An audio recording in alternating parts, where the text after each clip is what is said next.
Bonjour à tous et bienvenue sur la chaîne On refait le ring. Là je vous parle juste vite fait en voix off, tranquillement en train de faire le montage, pour m'excuser d'avance des petites différences de micro qu'il y aura entre les shows. C'est parce qu'en fait, pour expliquer, je tourne les vidéos directement après avoir regardé les shows. Et vu qu'ils sont pas tous le même jour, en fait, mes réglages, ça dépend de la façon dont je me pose, etc. Normalement, je devrais essayer de trouver un setup un peu plus régulier. Mais voilà, donc j'espère que cette vidéo vous plaira, n'hésitez pas à vous abonner, etc., etc. À la prochaine. Enfin, à la prochaine. Bonne vidéo. Donc on commence tout de suite la semaine avec Raw. Donc le show démarre avec Jerry Lawler qui nous parle du fait qu'il y aura un face-à-face entre Lana et Rusev ce soir dans le ring. Donc ça va être plus ou moins les feux de l'amour version catch, mais on y reviendra, je vais pas m'y attarder trop longtemps. Du coup donc, le show démarre vraiment ce coup-ci. Donc nous avons Paige qui fait son entrée, toute contente, machin, voilà. Elle dit voici les Kabuki Warriors, donc les deux championnes par équipe, Kairi Sane et Asuka. Voilà, donc tout le monde est content. Elles sont la petite musique, leur espèce de musique mash-up un peu bizarre. Donc elles vont toutes les trois sur le ring. Paige prend le micro, commence à dire qu'elle était contente. Enfin, elle reparle du moment où elle les a présentées et tout, où elle leur faisait confiance pour gagner, etc., etc. À un moment, en plein milieu de il me semble que c'était en plein milieu d'une phrase. Il y a Asuka qui pique le micro de Paige pendant qu'elle parle. En fait, elle lui pique le micro sous le nez. Elle commence à caler quelques mots en japonais, après elle lui rend. Et sauf qu'avant qu'elle puisse en recaler une, il y a Kairi Sane justement qui repique le micro à son tour, donc en fait, rebelote. Et elle recale des mots en japonais, etc., etc. Sauf que bon, Paige essaie de récupérer le micro quand même, parce que bon, fous-moi la paix quoi. Et finalement, elles font tomber le micro, du coup Paige le ramasse, et là, grosse surprise, Asuka, donc la méchante quand même, parce que bon, moi je pense qu'elles sont pas face, personnellement. Enfin, j'ai pas l'impression qu'elles soient face. Paige se retourne, et là, Asuka crache le mist au visage de Paige. Donc là, la foule, ils sont tous ouf parce que trahison, machin. Paige sort du ring et va pour se nettoyer la tête parce que bon, elle est toute verte. Et directement après, donc il y a Asuka qui la suit pour en mode haha, elle se fout de sa gueule, elle veut l'attaquer et tout. Et donc là, on a la musique de Becky Lynch qui démarre, qui vient attaquer, et casser des gueules, quoi. Du coup, ça va nous amener au premier match de la soirée, qui va être Becky Lynch contre Kairi Sane. Je vais pas trop détailler le match, parce que honnêtement, c'était un match très basique. Enfin, c'était pas basique, mais je veux dire, c'était très... c'était correct, quoi. C'était correct, et finalement, c'est Becky Lynch qui a gagné avec son Disarmer. Donc, victoire de Becky Lynch. Donc après ça, nous avons donc vite fait une petite... j'ai appelé ça le fil rouge de la soirée. C'est en gros une petite vidéo qui rappelait la bagarre entre Rusev et Bobby. Enfin, Bobby Lashley, donc voilà, c'est juste le petit fil rouge de la soirée. Mais on va y revenir, donc directement tout de suite après, là, on a Earth qui fait son entrée, donc avec la musique, les gens qui chantent et tout, toute une super ambiance. Avant, donc, justement, de démarrer son match, parce qu'il me semble que le match était prévu, qui se fait vite fait interviewer à propos du titre 24/7, là, où il est... 20 fois champion, je sais plus combien. Avant, donc, il se fait couper par Buddy Murphy. Il arrive sur le ring, il prend un micro, il commence à se vanner un peu. Enfin bref, voilà, ça se taunt, quoi. Je veux pas détailler parce que bon, voilà, c'est juste ça se taunt, quoi. Donc voilà, donc le match démarre. Sauf qu'au bout de 5 minutes, grosso merdo, au bout de 5 minutes, t'as les Singh Brothers, donc les champions, champion 24/7, qui arrivent sur le ring, ils sont coursés par des superstars, et alors là. C'était rigolo, mais c'était cringe un peu quand même, parce que... comment je peux expliquer, en gros, donc voilà, Earth il voit les Singh Brothers courser, donc il commence à faire des tours du ring, en fait, coursé par des gens, ça fait une belle queue leu. Et donc, du coup, Earth il commence à courir après, sauf qu'en fait, Earth il se met derrière le dernier, sauf que derrière lui, du coup, il y a le champion 24/7, en fait, il aurait juste à se retourner pour le voir, enfin, voilà, et donc, du coup, il court autour pendant... Je crois que l'arbitre a compté jusqu'à 7, le temps que Earth remonte dans le ring et se prenne un énorme coup de genou dans la tête de la part de Buddy Murphy, bon, pour le compte de 3, évidemment. Sauf que ce qui m'a fait marrer, c'est que immédiatement après, donc 2 secondes après, Earth se relève, sort du ring et commence à partir en courant. Pour justement retourner en fait en coulisses pour aller chercher les Singh Brothers qui sont rentrés. Donc en fait, ça veut dire que le coup de genou, il l'a même pas mis KO, quoi. Je sais pas, c'était cringe, mais c'était marrant. J'ai un peu souri, c'est vrai. Donc là, ça va être rapide. Juste après, donc ce qui se passe, c'est qu'on a une petite vidéo des Authors of Pain qui annoncent leur retour, etc., etc. Donc bon, ça commence à être un peu long, quoi. Donc alors directement après, on a les Street Profits qui font leur rentrée. Ils parlent du match qu'ils ont fait la semaine dernière contre The OC et tout. Et legit, la promo, je crois, a duré 2 minutes. Enfin, je sais pas, en fait, ça a paru tellement rapide, tellement ils sont partis vite que je sais pas. Donc, immédiatement après, donc, on a l'entrée de Hulk Hogan et Ric Flair, donc voilà. Un petit face-à-face, ils commencent à s'engueuler. Hulk Hogan, il montre la rampe et il fait « Ah, vas-y, viens !» Il y a Ricochet, donc il fait son entrée. Après, donc Flair, il fait la même chose. Et là, c'est McIntyre qui fait son entrée. Mais sauf que, avant même que McIntyre soit monté dans le ring, donc Ricochet, il fait un bond de la troisième corde et lui saute dessus à l'extérieur du ring. Et donc, bon, bah du coup, c'est parti pour le match. Il a duré une bonne quinzaine de minutes, je crois. Et il s'est fini par une victoire de Ricochet par disqualification, parce que quand il allait faire son 330 Santon sur McIntyre, McIntyre s'est dégagé et lui il a pris un RKO, mais un truc. Sur la vidéo on voit qu'il se cogne quand même bien la tête par terre, donc voilà, donc il est retombé, il se prend un RKO, donc ça fait mal. Ils sortent Ricochet, donc t'as Orton, Flair et McIntyre qui célèbrent dans le ring pendant que les autres ils sont dehors, voilà, donc c'est pour teaser le match de Crown Jewel. On verra ce que ça donne, mais ouais, on verra. On retrouve ensuite donc The OC en coulisses, AJ Styles, Karl Anderson et Luke Gallows en train de se moquer de Humberto Carrillo. Pour rappel, la semaine dernière, il a compétité, non, il a juste affronté d'ailleurs. Il a affronté donc Seth Rollins pour le championnat universel, il a perdu, évidemment. Donc AJ Styles il se moque en disant t'as voulu faire ton show mais en fait t'as pas pris le meilleur, bon bravo tu l'as battu mais je suis désolé je suis meilleur que lui donc est-ce que t'es chaud, viens on se bat ce soir quoi. Tu mates pour le match pour le titre contre moi. Donc ensuite là je vais passer vite fait dessus parce que c'est un truc qui me gonfle mais genre je vais expliquer pourquoi. Donc alors on retrouve dans le ring Rizzo et Bryant, donc c'est deux compétiteurs locaux, donc on sait ce qui va se passer, évidemment, vous devez vous en douter. Donc bon bah évidemment, donc les Viking Raiders, pardon j'ai encore l'habitude des War Raiders de NXT moi. Les Viking Raiders arrivent, ils leur défoncent la gueule, ils gagnent en 1 minute 59, et encore ils ont pris leur temps, donc voilà. Je trouve que c'est complètement con, comme parce que je rappelle qu'ils sont quand même champions de Raw, les Viking Raiders, donc en gros tu demandes à des champions de montrer qu'ils sont forts en défonçant des compétiteurs locaux, je trouve ça, mais j'avoue, je comprends pas, parce que bon, on a compris qu'ils étaient forts, les Viking Raiders, enfin bref, voilà. Donc ensuite, c'est l'heure du match de Andrade avec Zelina contre Sin Cara, accompagnée de Carolina. Alors, j'ai peut-être pas suivi, mais je ne sais pas du tout qui est cette femme. Donc, le match, il a duré 5 minutes, donc ils aiment bien faire des matchs courts en ce moment. Ça s'est fini par un tombé avec les pieds sur les cordes d'Andrade pendant que Carolina a frappé Zelina, donc en gros, donc victoire d'Andrade. Donc ensuite, on passe vite fait à un autre match qui pourra être résumé très vite. Donc on a Charlotte Flair et Natalya contre les Iconics. Ce match correct, ça a duré environ 5 minutes. C'est Charlotte et Natalya qui ont gagné, avec le sharpshooter de Natalya. Donc juste après on arrive avec mon moment préféré de la soirée, clairement, qui était le match, le Foul Counts Anywhere entre Seth Rollins et Eric Rowan. Donc j'adore Eric Rowan, ça c'est voilà. Le match était vraiment à la hauteur de mes attentes. Il y a eu des coups d'échelle, des coups de poubelle, enfin il y a eu des coups d'escalier, enfin c'était franchement, regardez-le, ça a duré une petite dizaine de minutes, mais franchement c'était très satisfaisant à regarder. Ça s'est terminé donc par un transpalette écrasé sur Eric Rowan pour faire le tomber, donc ça prouve que Seth Rollins avait peur, etc., donc c'est un signe.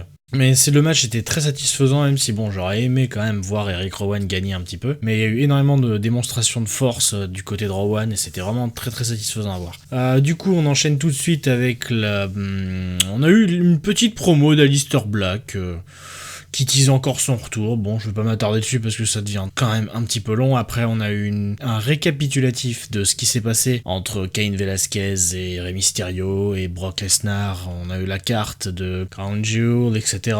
Du coup, là, on va attaquer la fin de la soirée. Donc, alors, le dernier, ce que je croyais être le main event, c'était donc Humberto Carrillo contre AJ Styles. Donc, le match a duré 10 minutes. Rien d'exceptionnel. Correct, mais rien d'exceptionnel. Au final, c'est AJ Styles qui a gagné par soumission. Ça m'aurait étonné que Humberto gagne. Donc du coup, après le match, voilà, AJ Styles il gagne. The aussi se retrouve dans le ring. AJ Styles il tend la main à Humberto et Humberto, au lieu de lui serrer la main ou de lui faire un fuck ou je sais pas, il lui fout une gifle, mais un truc, ça a claqué. Bon après du coup, il se fait péter la gueule. Il lui porte un Styles Clash et avant de l'offrir à Gallows et Anderson, donc il y a les Street Profits qui arrivent, ils font reculer The aussi, enfin voilà. Et pour moi, c'est là que le show aurait dû finir, parce que là, on va passer à ce que j'ai pas compris et ce que j'ai même pas envie de développer. Donc, la fin du show, c'était littéralement, j'avais oublié qu'il y avait ça, du coup, parce que bon, ils l'ont rappelé une fois dans le show, enfin, bon, 2 fois, mais j'avais oublié, qu'il y avait la cour, donc, le divorce, là, et donc voilà, donc il y a Jerry Lawler dans le ring, il y a Rusev qui fait son entrée, il y a Lana qui fait son entrée, il commence à se vanner, à dire, Lana, elle commence à dire, oui, il voulait que du sexe, machin, donc ça fait rire les gens, voilà. Et à un moment, il dit, tu m'as trompé, Bobby me l'a dit, machin, je l'emmerde, c'est un gros con, voilà. Bobby arrive, il se fout sur la gueule, et parce que Lana, elle a distrait Rusev, Bobby lui a mis un coup de poing dans les, dans les bouboules, il s'est relevé, il lui a remis un gros coup de pied dans les bouboules, et voilà, ça s'est terminé sur Lana et Bobby qui s'embrassent. Je comprends pas où ils veulent en venir avec cette merde. Clairement, moi, je trouve que c'est des segments qui auraient dû être réglés en 2 semaines. Je trouve que c'est trop long. Mais bon, on verra la semaine prochaine. Donc, on continue tout de suite avec NXT. Le show commence avec un mini-concert d'un groupe que je ne connais pas, malheureusement. J'ai vu le nom, mais honnêtement, ça m'a pas marqué. Donc, ils font l'intro du show, et ensuite, ils font l'entrée de Io Shirai, qui affronte donc tout de suite Candice LeRae dans un match en 1 contre 1 basique. Le match a duré environ 15 minutes, c'était plutôt sympa à regarder. Il s'est terminé par une victoire de Io Shirai après un dégagement sur un splash. En gros, Candice LeRae a voulu faire un splash, mais est tombée directement sur une chaise que Io Shirai avait amenée, donc ça fait, voilà, Io Shirai remporte le match. Donc NXT démarre très très bien, honnêtement, parce que le match était plutôt cool. Donc immédiatement après le match, et on a Io Shirai qui s'acharne sur Candice LeRae pendant qu'elle est au sol, elle prend une chaise, et là il y a Rhea Ripley qui débarque et qui lui met un gros coup de pied dans la chaise, n'importe quelle personne normalement constituée fuit, donc c'est ce qu'a fait Io Shirai. Et donc du coup voilà, le show démarre très très bien, j'ai bien kiffé ce petit segment là, donc j'étais confiant pour la suite et ça tombe bien. Donc après plusieurs petites annonces pour ce soir et pour teaser les matchs de la semaine prochaine, Finn Balor fait son entrée, donc... Alors là c'est quand même la grosse surprise de la semaine dernière, Finn Balor qui devient heel comme ça, c'était quand même assez, c'était quand même assez impressionnant. Donc il fait son entrée, on se doute que c'est certainement pour expliquer pourquoi il est méchant, pourquoi il a tapé sur Johnny Gargano, etc. Finalement la promo, en fait c'était une promo de heel basique, il dit qu'il est le meilleur, que c'est pas lui qui regarde la compagnie, que c'est pas lui qui regarde le business, c'est le business qui le regarde. Il dit qu'il renverra Johnny Gargano à l'hôpital et qu'il sera plus Johnny Wrestling, mais Johnny regarde le catch à l'endroit où il doit être. Bon, c'était sympa, mais j'ai trouvé que c'était quand même un peu rapide pour l'événement quand même, parce que Finn Balor n'a jamais été heel, il me semble, à la WWE, donc je pense que fallait quand même marquer le coup, mais bon. C'était correct, c'était sympa, voilà, il n'y a rien de plus à dire. Donc ensuite on passe directement au match Shane Thorne contre Brandon Reed. Donc le match débute directement avec Shane Thorne qui fonce, avant même que la cloche sonne, Shane Thorne il fonce directement après la cloche qui sonne pour faire des dropkicks à Bronson Reed, donc il le domine vraiment tout le début du match. Mais bon, le match a été remporté par Bronson Reed après un énorme splash du haut de la 3e corde, mais c'était bien sympa, même si c'était un peu court. Le match il a dû durer environ 5 minutes quoi, 5 à 10 minutes, c'était sympa, mais c'était trop court, j'ai trouvé. Mais c'était très sympa. Donc après, on a une petite interview de Tina Nox et Dakota Kai à propos de leur match de ce soir contre les Kabuki Warriors pour les titres par équipe. Donc c'est pas rien quand même. Donc le match était vraiment très très très très cool. Il a duré 20-25 minutes, et donc évidemment il s'est terminé par une victoire des Kabuki Warriors après un mist, mais les toujours championnes par équipe, les Kabuki Warriors. Après le match, Dakota Kai était complètement verte, les Kabuki elles sont parties évidemment, mais directement pendant que Dakota Kai se lavait le visage, on a l'entrée des Horsewomen, elles attaquent Tina Nox à 3 contre 1, sauf que quand elle s'apprête à lui briser la main au sol, vous savez comme elle fait là quand elle lui retourne la main et qu'elle va lui mettre un énorme coup de pied, donc il y a Rhea Ripley qui fait son entrée, mais qui se fait attaquer donc par Io Shirai. Là, on va attaquer un moment qui était bien bordélique, mais j'ai bien kiffé. Donc alors, Rhea Ripley fait son entrée, donc elle arrive sur la rampe, etc. Elle se fait attaquer par Io Shirai, donc avant qu'elle arrive sur le ring, donc pendant que les Horsewomen elle la regardent, donc voilà. Donc Io Shirai attaque Rhea Ripley. Ensuite, donc elle répond, hein, évidemment. Ensuite, donc c'est Bianca Belair qui vient attaquer Rhea Ripley. Après, c'est Candice LeRae qui vient aider Rhea, donc en gros c'est la bagarre quoi. Et donc à un moment, donc bah évidemment les gentils elles gagnent, enfin entre guillemets, tout le monde est par terre. Rhea Ripley elle fonce dans le ring, il y a encore Shayna dedans, elle la fout au sol, elle commence à se battre. Sauf que du coup ça devient une énorme bagarre générale quoi, parce que du coup il y a Rhea Ripley, Candice LeRae, Dakota Kai et Tina Nox qui se battent contre Bianca Belair, Io Shirai, Shayna Baszler et les Horsewomen. Donc c'est la gros bordel, t'as les arbitres qui viennent les séparer, les autres catcheuses qui viennent les séparer, etc. Et donc là on a William Regal qui apparaît et qui annonce qu'il y a une simple solution pour ça, Wargame. Donc là, truc de ouf, ce sera le premier match féminin Wargame. Donc ce sera Rhea Ripley, Candice LeRae, Dakota Kai et Tina Nox contre Bianca Belair, Io Shirai, Shayna Baszler et une des deux Horsewomen, à moins qu'il trouve une autre coéquipière. Donc j'ai vraiment bien kiffé ce segment là, c'était vraiment super ouf.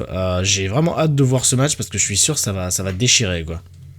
Donc après toute cette action, on a besoin d'un peu de pause quand même, donc ce qu'on va revenir ça va être un peu plus calme, mais pas trop quand même, après tout c'est NXT. Donc on a Tyler Bate qui fait son entrée pour son match contre Cameron Grimes. Le match a duré une dizaine de minutes et a été remporté par Cameron Grimes après une distraction en fait de Killian Dane. Donc en fait Bate était dehors tout simplement, et Killian Dane est apparu juste à côté de lui, donc il l'a distrait, et donc quand Bate est remonté dans le ring, il s'est pris un énorme coup de la part de Cameron Grimes pour le compte de 3. Immédiatement après, donc que le match soit fini et que Cameron Grimes soit parti, donc Killian Dane attaque Tyler Bate et ça finit avec un cannonball contre les escaliers en acier. Enfin c'était n'importe quoi. Enfin mais j'ai bien aimé le match, je vous le conseille parce que Cameron Grimes est vraiment un incroyable catcheur. Enfin les deux de base, donc les deux en même temps dans un ring, voilà ça fait des trucs assez impressionnants. Donc voilà, j'ai vraiment hâte de voir la suite et en plus j'aime énormément Cameron Grimes, donc j'ai hâte quoi.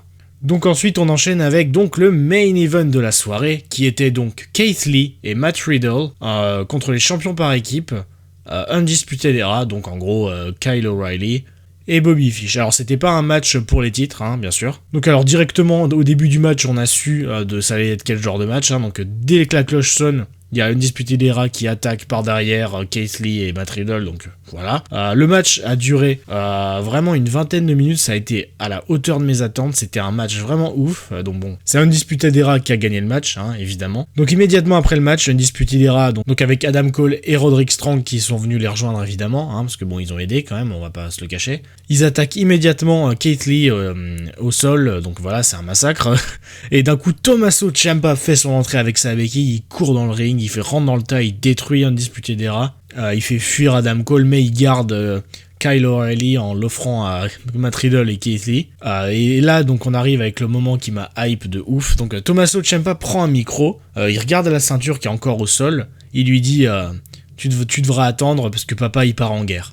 Ouais, donc en gros, certainement un autre Wargame en vue. Il manque juste une personne. Je pense que ce sera Johnny Gargano. Moi j'imaginerais bien Dominic Dijakovic avec Keith Lee. Je les imaginerais bien ensemble, Keith Lee et Dijakovic du coup. Je trouve qu'il y a une histoire vraiment intéressante derrière eux. Enfin bon, on verra. Mais donc voilà, en tout cas c'est tout pour NXT. Donc on enchaîne tout de suite avec NXT UK. Alors le show commence avec l'entrée de Ginny et Jay-Z Caber qui vont donc affronter Piper Niven et Rhea Ripley pour le premier match de la soirée. Donc déjà ça nous annonce la couleur, ça va être un show très très violent. Donc le match a duré 5 minutes, il était plutôt sympa à regarder. Donc il a été remporté par Rhea et Piper, évidemment. Par contre j'espère que Rhea ne s'est pas blessée, car à un moment, vers la fin du match justement, elle a voulu tenter un plongeon de la 3ème corde vers l'extérieur du ring, et le problème c'est que j'ai pas trop compris la prise qu'elle voulait faire, parce qu'en fait elle est tombée immédiatement sur le... elle a mis les pieds dans la tête des filles, mais le problème c'est qu'elle est tombée complètement sur le dos, et la nuque a quand même bien mangé. Bon, elle s'est relevée immédiatement après, elle a hurlé, donc bon, ça devrait aller. Mais j'espère qu'il y aura pas de séquelles, parce que j'étais un peu inquiet quand j'ai vu ça, mais bon, ça a l'air d'aller. Donc on enchaîne tout de suite avec les débuts de Hey Kid, donc qui affronte Cassius Ohno pour son premier match. Donc bon, c'est un bon petit défi pour le premier match là. Donc alors le match était vraiment super technique. Il y a eu des beaux enchaînements de grapple entre les deux. C'était très très cool à regarder. Bon, le match s'est terminé au bout de 5 minutes, mais je trouve que c'était c'était 5 belles minutes. Donc le match a été remporté par Hey-Kid après un décompte extérieur de Cassius. Donc en gros, il se battait dehors. Cassius, il est pas remonté à temps. Hey-Kid, oui. Donc voilà, bref. Donc première victoire pour ses débuts, c'est pas mal. Bon, alors immédiatement après, évidemment, il est pas content, Cassius, donc il arrive et il l'attaque dans le dos, hein, parce que bon. En même temps, il lui a piqué son match quand même. Sauf que Tyler Bate vient attaquer Cassius et le fait fuir donc. Donc j'espère que ça annonce un prochain match parce que je pense que ça pourrait être très très sympa un affrontement entre ces deux-là. Donc on enchaîne tout de suite avec le match Roy Johnson contre Joseph Connor. Donc le match a duré 5 minutes, a été remporté par Connor. J'ai pas grand chose à dire parce que le match était très très sympathique à regarder et je vous conseille de le regarder parce que c'était 5 minutes mais c'était 5 bonnes minutes et Joseph Connor, il est vraiment vraiment très très bon dans un ring je trouve. Enfin les deux sont très très bons donc voilà, le match était très sympa, voilà. Donc avant même que Joseph Connor soit rentré dans les coulisses, on a Kylie Ray, donc l'actuelle championne NXT UK, qui arrive dans le ring pour faire une promo. Donc je vais pas résumer toute la promo, mais en gros, elle explique que Toni Storm a disparu parce qu'elle est la meilleure, etc., que toutes les filles sont mauvaises. Bon, c'est une promo de heel, quoi, donc voilà, on sait ce que j'en pense, quoi. Et par contre, je vais pas la détailler parce que j'ai énormément de mal avec son... Alors ça c'est purement personnel, mais j'ai du mal à comprendre son accent. C'est tout, ça rentre pas du tout dans le show, c'est juste une petite remarque personnelle. Bon, la promo a pas duré longtemps, mais bon, elle était correcte, ça va. Ça casse pas 3 briques à un canard, quoi, ça va. Donc on enchaîne tout de suite avec le main event qui était donc Dave Mastiff contre Jordan Devlin, donc un match... Alors comment je vais dire. Donc alors le match déjà il commence avec une énorme bagarre, donc ce match très très brutal. Alors je vous conseille de le regarder aussi parce qu'il était vraiment vraiment cool. Donc il s'est terminé par un espèce de Samoan drop de la 3ème corde par Jordan Devlin. Enfin j'ai pas bien compris la prise mais elle était très très belle en tout cas. Donc pour le compte de 3 hein, évidemment. Et donc c'est une énorme victoire pour Jordan Devlin qui bat Dave Mastiff en clean. C'est quand même à noter parce que bon Dave Mastiff il fait quand même à peu près 9 tonnes de plus que lui quoi. Mais voilà donc le show était plutôt sympathique hein, bon même si ça reste loin quand même de NXT de base. Donc on va passer vite fait sur Main Event, hein, parce que bon dans tous les cas le show Main Event, je comprends pas pourquoi il existe encore parce que c'est juste 2 matchs et du teasing, donc bon bref. Alors du coup donc le premier match c'était Akira Tozawa contre Shelton Benjamin, donc ça a duré 10 minutes et ça a été remporté par Shelton Benjamin. Et le deuxième match c'était Zack Ryder et Kurt Hawkins contre Mojo Rawley et Eric Young et ça a été remporté par Zack Ryder et Kurt Hawkins. Voilà, ça c'est fait, on enchaîne. Donc avant de conclure la semaine de la WWE avec SmackDown, je vais parler vite fait de 205 Live. Alors parce que malheureusement je n'ai pas pu regarder le show, mais bon je connais bien sûr évidemment les résultats donc je vais vous faire vite fait un bref review mais ça va pas être détaillé, mais je vous encourage dans tous les cas à aller voir le show parce que j'ai aucun doute sur le fait que le show était bien parce que 205 Live c'est toujours génial à regarder les matchs. Donc en bref, donc on a Lio Rush qui a battu Oni Lorcan, Raul Mendoza qui a battu Tony Nese, Isaiah Scott qui a battu Arya Daivari et Gallagher qui a battu Ray Jazikoff. Donc on termine la semaine avec SmackDown. Alors en dehors du show, il faut savoir que les superstars étant à Crown Jewel ont été bloqués à l'aéroport par les Saoudiens. On n'est pas encore sûr de la raison pour laquelle ça s'est passé comme ça, mais apparemment ce serait des retards de paiement, enfin des paiements, etc. Bref, les Saoudiens ont bloqué les avions des superstars de la WWE. Ils ont réussi à se débrouiller pour en ramener quelques-uns, notamment, on va en parler tout de suite. Et du coup, la WWE était un petit peu en sueur, franchement, ce qui se comprend, je trouve. Mais je donnerai mon avis à la fin du show. Donc alors, on commence avec l'entrée de Brock Lesnar et Paul Heyman. Donc il faut savoir que pendant Crown Jewel, Brock Lesnar a conservé son titre face à Cain Velasquez au bout d'1 minute avec un Kimura Lock. Donc bon, c'était un peu de la surhype pour pas grand-chose. Mais donc du coup, voilà, on est Brock Lesnar qui arrive, toujours champion, avec Paul Heyman, évidemment. Donc Paul Heyman, une promo, hein, comme d'habitude, Paul Heyman en promo, il est... vraiment c'est un des meilleurs au micro actuellement à la WWE. Et en gros il conclut en nous disant que le WWE Championship démissionne entre guillemets avec Lesnar et passe à Raw. Donc je pense que c'est pour dire que le Universal Championship maintenant détenu par Bray Wyatt passe à SmackDown et en fait ils échangent les titres. Je pense que c'est pour ça.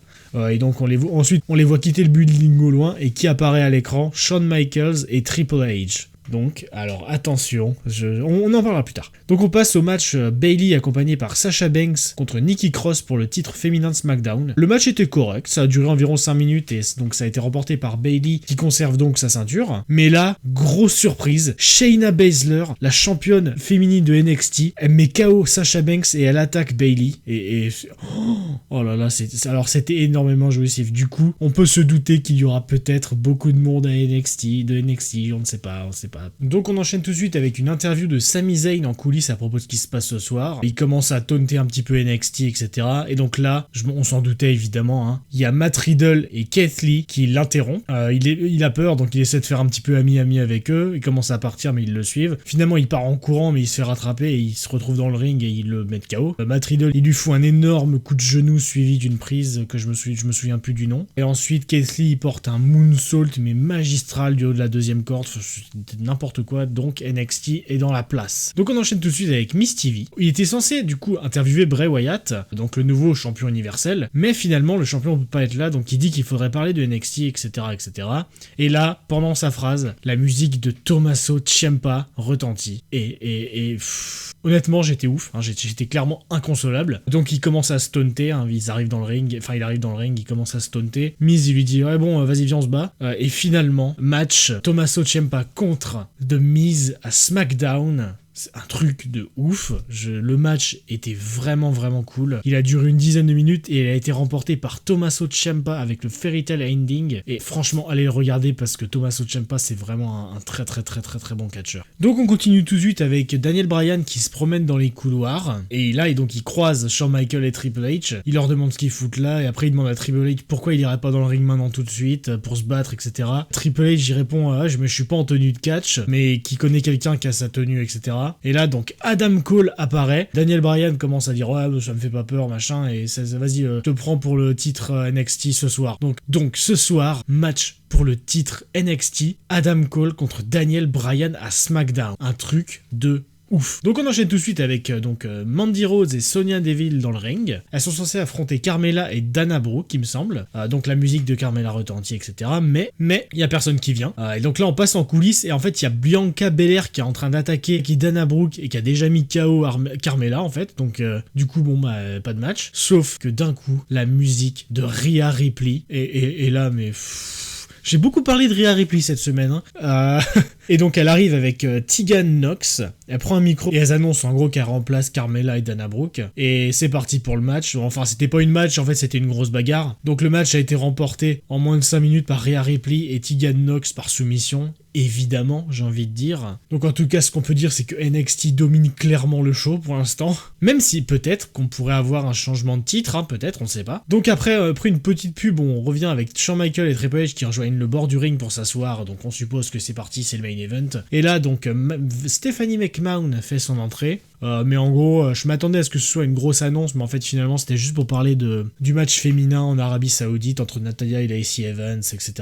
Mais bon, voilà, c'était sympa, mais voilà. Donc on enchaîne avec le match Adam Cole contre Daniel Bryan. Alors le match a duré environ 20 minutes, il était ouf. Clairement, j'ai vraiment kiffé de ouf. Je vous le conseille plus ou moins à tous, parce que Daniel Bryan et Adam... Enfin, voilà. Adam Cole dans un ring, c'est quand même quelque chose. Hein. Si vous connaissez pas Adam Cole, vraiment regardez ses matchs, surtout contre Johnny Gargano, hein, évidemment. Voilà, donc le match a été remporté au bout de 20 minutes par Adam Cole, en clean, hein, bien sûr. Et donc en gros, il conserve son titre, logique. Et donc là, c'est le moment du show qui était vraiment... c'était la fin du show, clairement. Il y a une dizaine de superstars NXT qui ont rejoint le ring. Ils ont été rejoints par Triple H, Shawn Michaels, etc. Et en gros, ils annoncent que NXT sera au Survivor Series et conclut avec un We are NXT. Et là, donc, à la fin du show, enfin, clairement, le show. Alors, je vais donner mon avis du coup sur cette semaine. Donc alors la semaine niveau catch WWE était sympa malgré quelques trucs un peu bizarres, surtout à Raw. Je parle surtout du coup entre Rusev et Bobby.